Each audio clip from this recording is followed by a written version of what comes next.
From the myriad of discussions, panels, talks and side events that I attended, one issue leapt out at me, and that was the plight of domestic workers.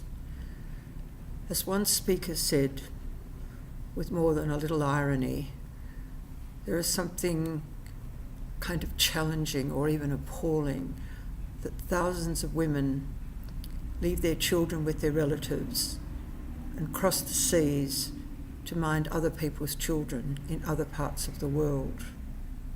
But that is part of the economy of women's work.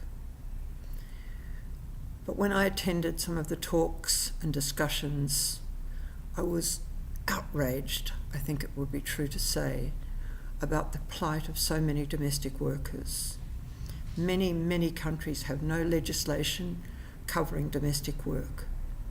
So drivers, nannies, home helps, cleaners, their work is unregulated, unprotected, and largely unmonitored.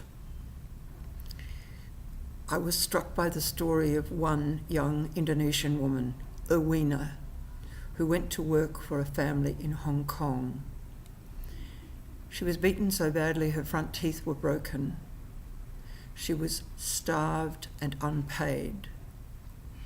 She finally went to the neighbours for help and was brave enough to be a witness in court despite the threats of the family that employed her.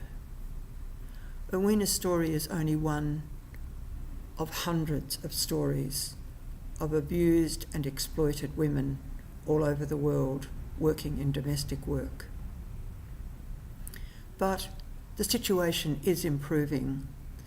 At a report from a number of countries, it seems that legislation is being introduced in many countries now to protect the work of domestic workers.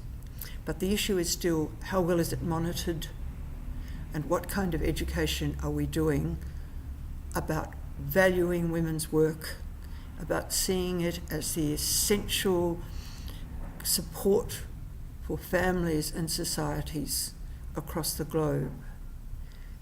From now on, I'm going to be much more conscious about the people who work for me and for other places.